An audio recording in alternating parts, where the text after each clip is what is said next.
Hi hello friends, welcome to my YouTube channel. இந்த வீடியோவில் நம்ம என்ன பார்க்க போகிறோம்னா, உடம்படும் மெய்ப்புணர்ச்சி அப்படின்னா என்னென்னு தான் பார்க்க போகிறோம்.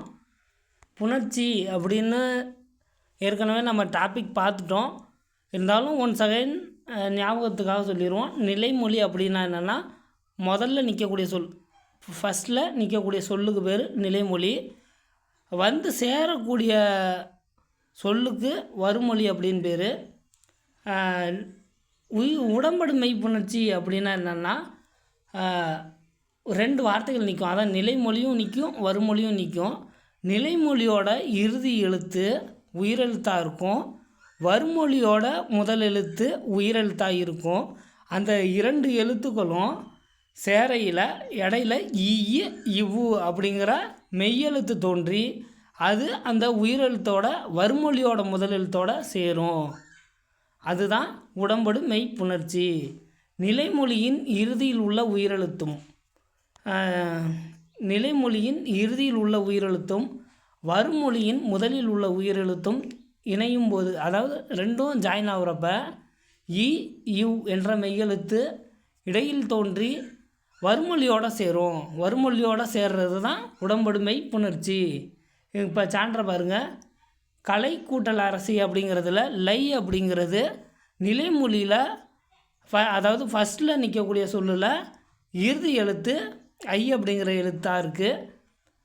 அரசி அப்படிங்கிறதுல அப்படிங்கிறது உயிரெழுத்தாக இருக்குது. நிலைமொழியோட இறுதியிலையும் உயிரெழுத்து, வருமொழியிலோட முதல் எழுத்தும் உயிரெழுத்து.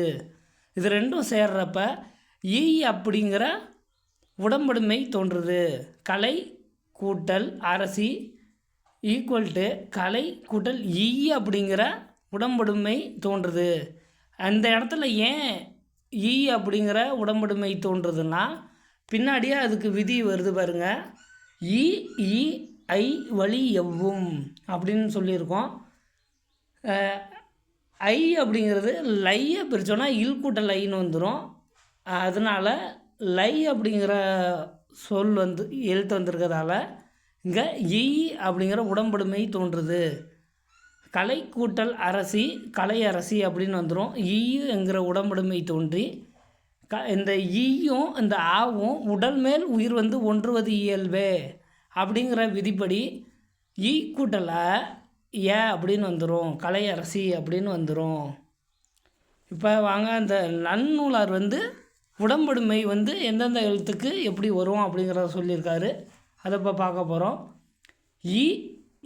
ஐ வழி எவ்வும், அதாவது நிலைமொழி, அதாவது ஃபஸ்ட்டு சொல்லல இறுதியில் ஐ அப்படிங்கிற 3 எழுத்து வந்துச்சுன்னா அப்படிங்கிற உடம்படுமை தோன்றும். நிலைமொழியோட இறுதியில் ஐ அப்படிங்கிற 3 எழுத்து வந்துச்சுன்னா அப்படிங்கிற உடம்படுமை தோன்றும். மற்ற ஏனைனா மற்ற அப்படின்னு அர்த்தம். மற்ற உயிரெழுத்து, அதாவது 12 இந்த 3 எழுத்தை தவிர மற்ற எழுத்து வந்துச்சுன்னா வவ்வும்னா அப்படிங்கிற இவ்வு அப்படிங்கிற உடம்படுமை தோன்றும். அடுத்து முன் இவ்விருமையும் அப்படின்னா அப்படிங்கிற உயிரெழுத்து வந்துச்சுன்னா உடம்படுமையாக வரும், இவ்வும் உடம்படுமையாக வரும். அதுதான் இந்த நூற்பாவோட விளக்கம். நிலைமொழியோட இறுதியில் இருக்கிற ஐ அப்படிங்கிற 3 எழுத்துக்கள் வருமொழியில் உயிரெழுத்து வந்துச்சுன்னா அந்த இடத்துல என்ற எழுத்து உடம்படுமையாக வரும். நிலைமொழியில் இறுதியில் ஐ அப்படிங்கிற எழுத்து வருமொழியில் உயிரெழுத்து வந்துச்சுன்னா அப்படிங்கிற உடம்படுமை வரும். மற்ற உயிரெழுத்து வந்துச்சுன்னா நிலைமொழியோட இறுதியில் நின்று வருமொழியில் 12 உயிரெழுத்தும் வந்துச்சுன்னா அப்படிங்கிற உடம்படுமை தோன்றும். அதாவது நிலைமொழியில் அந்த ஐ அப்படிங்கிற 3 எழுத்தை தவிர மற்ற உயிரெழுத்துக்கள் வருமொழியில் 12 உயிரெழுத்துக்களும் வந்துச்சுன்னா அப்படிங்கிற மெய்யெழுத்து தோன்றும். அடுத்து நிலைமொழியோட இறுதியில் உயிரெழுத்து நின்று அதாவது ஏ அப்படிங்கிற உயிரெழுத்து நின்று வறுமொழியில் உயிரெழுத்து நின்றுச்சுன்னா இ இவ்வு அப்படிங்கிற 2 உடம்படுமை தோன்றும். இதுக்கு வந்து அதான் ஷார்ட் ஃபார்மாக இங்கே கொடுத்துருக்கேன். இ ஐ வந்துச்சுன்னா இ அப்படிங்கிற உடம்படுமை வரும். பிற உயிரெழுத்துக்கள் நிலைமொழியில் வந்துச்சுன்னா இவ் அப்படிங்கிற உடம்படுமை வரும். ஏ நிலைமொழியோட இறுதி எழுத்தில் வந்து ஏ அப்படிங்கிற எழுத்து வந்துச்சுன்னா உடம்படுமையா இயு இவ்வு அப்படிங்கிற உடம்படுமை வரும். உடம்படுமையோட விளக்கம் அதுதான். இந்த உடம்படுமை புணர்ச்சியிலே வந்து நமக்கு இன்னொரு விதியும் நமக்கு பயன்படும். அது என்ன விதினா உடல் மேல் உயிர் வந்து ஒன்றுவது இயல்பே அப்படிங்கிற விதி தான். இந்த விதியோட விளக்கம் என்னென்னா நிலைமொழியோட இறுதி எழுத்தில் மெய்யெழுத்து இருக்கும், வறுமொழியில் முதல் எழுத்து உயிரெழுத்தாக இருக்கும். அந்த நிலைமொழியோட மெய்யெழுத்தும் வறுமொழியோட முதல் எழுத்தும் சேர்றது தான் புணர்ச்சி நம்ம பார்த்தோம். அதில் நிலைமொழியில் உள்ள மெய்யெழுத்தோட வறுமொழியோட முதல் எழுத்து அதாவது உயிரெழுத்து சேரையில் உயிர்மெய்யாக மாறும். அதுதான் இந்த விதி. சான்று எடுத்துக்காட்டு பாருங்கள். அவன் கூட்டல் அழகன் அப்படிங்கையில் இன் கூட்டல் அதாவது நிலைமொழியோட இறுதி எழுத்து இன்னு, அதுதான் உடம்பு மெய்யெழுத்து. உடல் மேல் உயிர் அதாவது உயிர் வந்து ஒன்றுதல் அதாவது அப்படிங்கிற எழுத்து வந்து இன் அப்படிங்கிற எழுத்தோடு சேர்ந்துடும். இன் கூட்டல் ந அப்படின்னு மாறிடும். அவன் கூட்டல் அழகன் அவன் அழகன் அப்படின்னு மாறிடும். இப்போ இந்த உடம்படு மெய் புணர்ச்சி அப்படிங்கிறதுக்கு எடுத்துக்காட்டு பார்க்க போகிறோம். முதல் எடுத்துக்காட்டு பல கூட்டல் உயிர். பல உயிர் அப்படின்னு எப்படி மாறுதுன்னு பார்க்க போகிறோம். பல அப்படிங்கிறதுல ல அப்படிங்கிற எழுத்தை பிரித்தா இல் கூட்டல் அப்படின்னு வந்துடும். இங்கே வந்து என்ன பார்த்துருக்கோம் முதல்ல. இப்போ இதை தான் நம்ம ஞாபகம் வச்சுக்கணும். இ ஐ வந்துச்சுன்னா இ வரும், மற்ற உயிரெழுத்து வந்துச்சுன்னா இவ்வு வரும் அப்படின்னு சொல்லியிருக்கோம். இங்கே வந்து பார்த்திங்கன்னா ல வந்திருக்கு. லனா அப்படிங்கிற உயிரெழுத்து ஈற்றெழுத்தாக வந்திருக்கு. அப்போ இங்கே என்ன வரும்னா இவ் அப்படிங்கிற மெய்யெழுத்து தான் வரும், பிற உயிர்கள் தான் வந்திருக்கு. அதனால் இவ் அப்படிங்கிற உடம்படுமை தான் தோன்றும். பல கூட்டல் இவ் கூட்டல் உயிர் அப்படிங்கிறது. இந்த இவ் அப்படிங்கிற எழுத்து அப்படிங்கிற எழுத்தோட எப்படி புணரும்னா இப்போ அதுக்காக தான் இந்த உடல் மேல் உயிர் வந்து ஒன்றுவது இயல்பே அப்படிங்கிற விதியை பார்த்தோம்.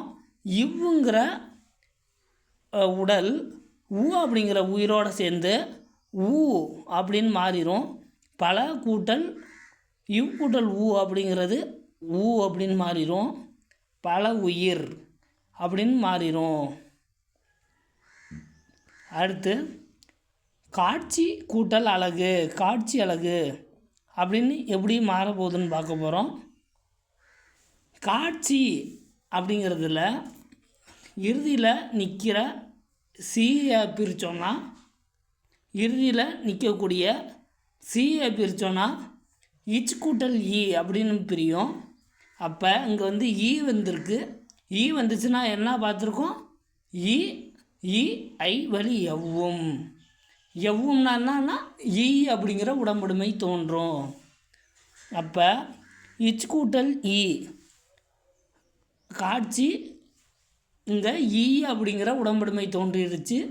அடுத்து அழகு அப்படிங்கிறதுல உள்ள அப்படிங்கிற எழுத்தை வந்து எதுக்கு அண்டர்லைன் பண்ணியிருக்கேன்னா அப்படிங்கிற உடலும் அப்படிங்கிற உயிரும் சேரும். அதனால தான் நான் வேறு கலரில் கொடுத்து வச்சுருக்கேன். உடல் மேல் உயிர் வந்து ஒன்றுவது இயல்பே என்னும் விதிப்படி காட்சி அழகு அப்படின்னு மாறிடும். அடுத்து தேயிலை. தே கூட்டல் இலை தேயிலை அப்படின்னு எப்படி மாறப்போகுதுன்னு பார்க்க போகிறோம்.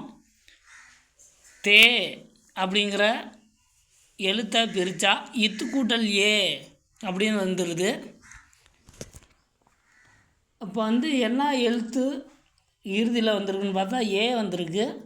ஏவுக்கு என்ன பார்த்துருக்கோன்னா இயும் உடம்படு மெய்யா வரும், இவ்வும் உடம்படு மெய்யா வரும் அப்படின்னு பார்த்துருக்கோம். இங்கே ஈயோட எந்த எழுத்து புணர்ந்தால் சரியாக வரும், அந்த சொல்லுக்கு வருங்கிறத பார்த்து தான் நம்ம இங்கே உடம்படு மெய் போடணும்.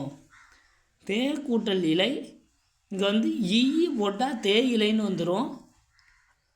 தே கூட்டல் ஈ அப்படிங்கிற உடம்படுமை வந்து இங்கே தோன்றிடுது.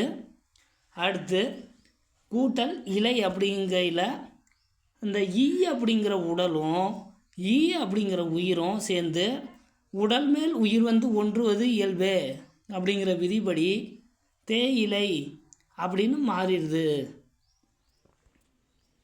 அடுத்து கலை கூட்டல் அறிவு, கலை அறிவு அப்படின்னு எப்படி மாறப்போகுதுன்னு பார்க்க போகிறோம்.